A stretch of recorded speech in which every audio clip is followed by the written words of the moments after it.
Endi inson dunyoda yashar ekan, albatta ustiga bir musibatlar keladi, qiyinchiliklar, mashaqqatlar. Mana shunday holatda inson o'zini yo'qotib qo'yadi, iztirobga tushadi, dovdirab qoladi. Mana shunday holda nima ish qilish kerakligini bilmay qoladi. Ammo mu'min mana shunday holatda Robbis tomonidan yuboriladigan sakinatga ega bo'ladi, u xotirjam bo'ladi. Mana shunday bir mashaqqat, qo'rquv, xavotir, vahima kelgan paytda mu'min banda Allohga qanchalar yaqin bo'lsa, islomida, iymonida qanchalar mustaqim bo'lsa, taqvosida qanchalar mustahkam bo'ladigan bo'lsa, shunga yarasha Alloh taolo unga sakinatni tushiradi. Xotirjam bo'ladi. Kim aytgani bo'ladi deydi? Alloh aytgani bo'ladi deydi. Hammani boshini qo'tirib qo'ygan, hayron qoldirgan, aqllarni qulflab qo'yadigan balolar, musibatlar kelganda Alloh o'zini mana shunday taqvoli mo'min bandasini qalbiga sakinatni tushiradi. Ana shu sakinat sababli mo'min xotirjam turadi, dovdirab qolmaydi. Mana payg'ambarimiz sollallohu alayhi vasallamning hijrat kunini eslaylik.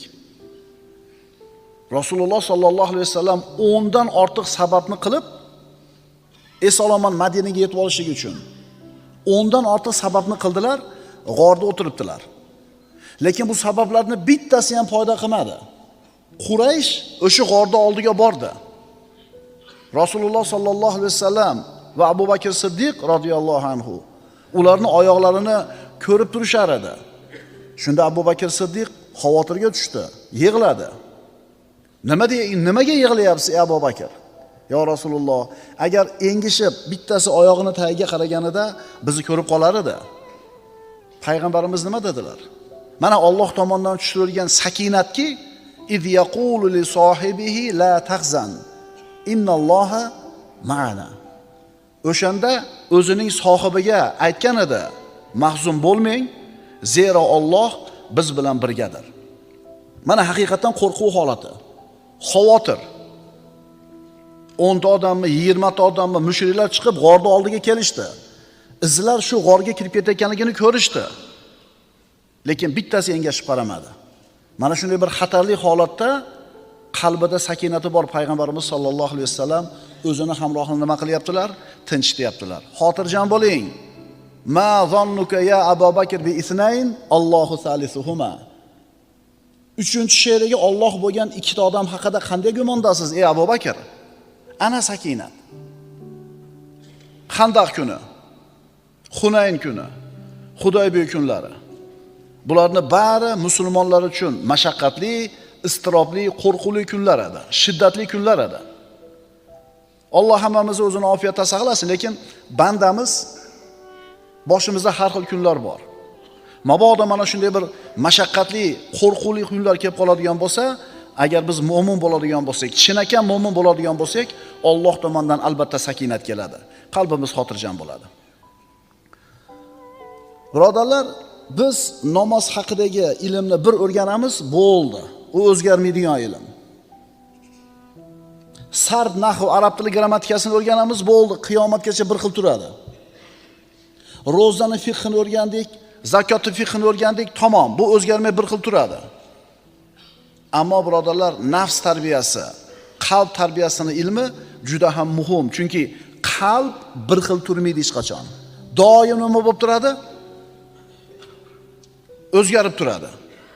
O'zichi bu nafs tarbiyasi bilan, qalb tarbiyasi bilan jiddiy shug'ullanaman degan odamga juda ham oson retsepti bor. Nafs xohlayotgan narsani qilmaysiz, xohlamayotgan narsani qildirasiz. Bo'ldi. Nafs nima deyapti hozir? 8 rakatdan keyin. Ha, endi bunday kekirtadan shunday ushlasangiz, o'lib qolmaydi. Bir joyi uzilib tushmaydi. Endi o'sha kekirtadan usholmagan, nafsini gapiga kirgan odam shattirib chiqib ketaveradi. Lekin urushmayapmiz. Kelganlarga rahmat, 8 rakatga bo'lsa ham. Kecha ham aytdim bu narsani. Faqat endi o'sha 8 rakatga loyiq ekansizlar, u yog'iga tura olmayapsizlar.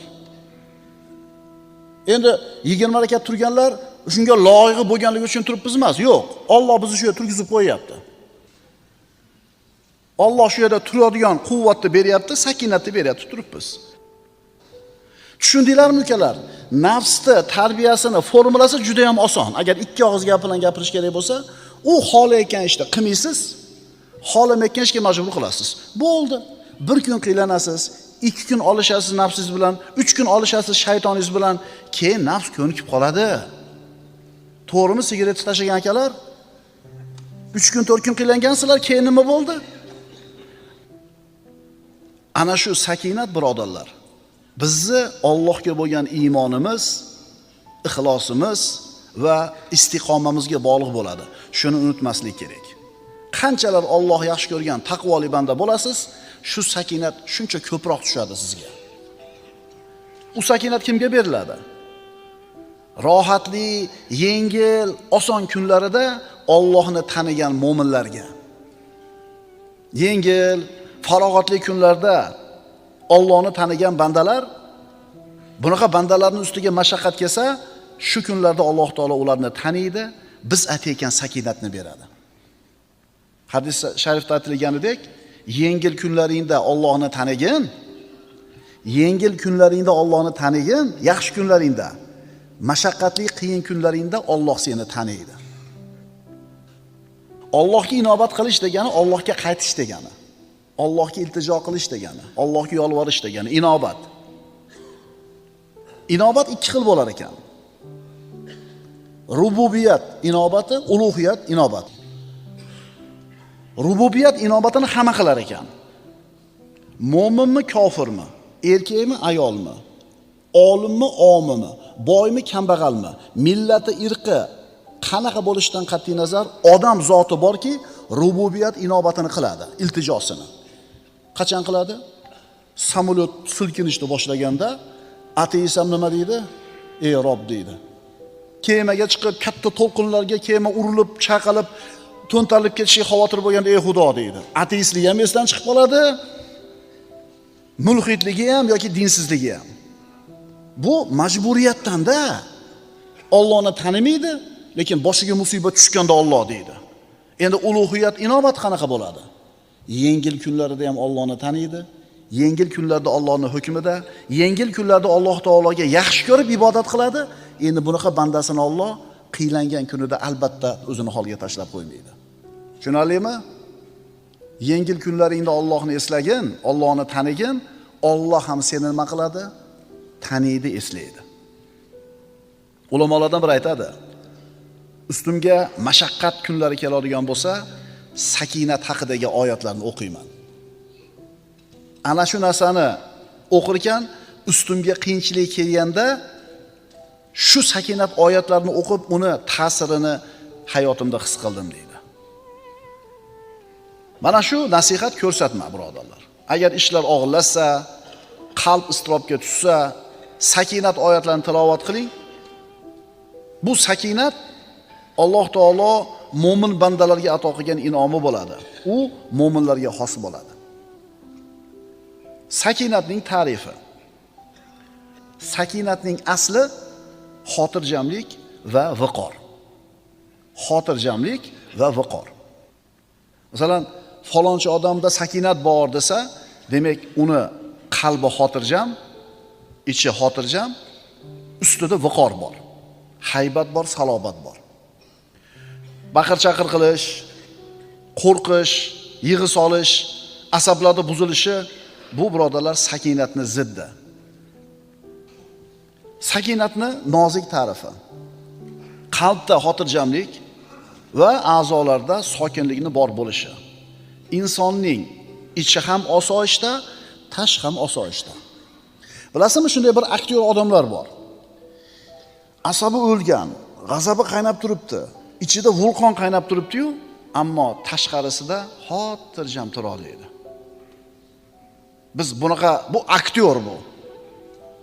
Biz bunaqa xotirjamlikni aytmayapmiz. Biz aytayotgan xotirjamlik, sakinat ustida qanday osudalik, viqor, xotirjamlik bo'lsa, qalbida ham shu narsa bor.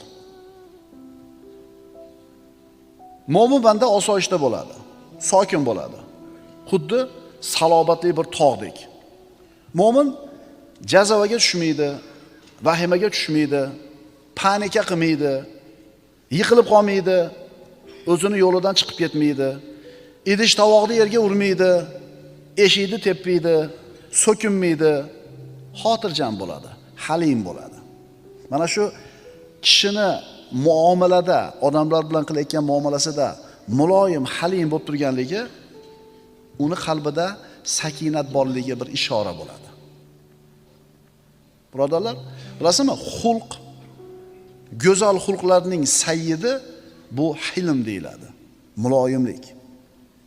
Shuning uchun aytiladi, kadal halimu an yakuna nabiyan. Halim odam, muloyim odam nabiy bo'lishiga sal qoladi. Nabiy bo'lmaydi, hech kim payg'ambar bo'la olmaydi, ammo halim odam nabiylikka yaqin bo'lib qolar ekan. Endi hammamiz o'zimizni halim deb bilamiz-da, to'g'rimi?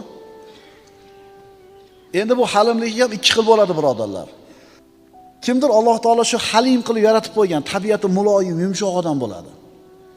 Kimdir bunaqa emas, nervi tez chiqadi, qo'pol, qattiq, dag'al. Endi ikkalasi halimlik qilsa, qaysirisini savobi ko'proq bo'ladi? Muhim narsa, agar qalbga sakinat o'rnashgan bo'lsa, kirgan bo'lsa, uni xotirjam qilib qo'yadi. Tana a'zolari sokin bo'ladi, viqor bo'ladi, tili hikmat va haqni so'zlay boshlaydi. U bilan yolg'on, fahsh, botil, bekorchi so'zlar orasi to'silib qoladi.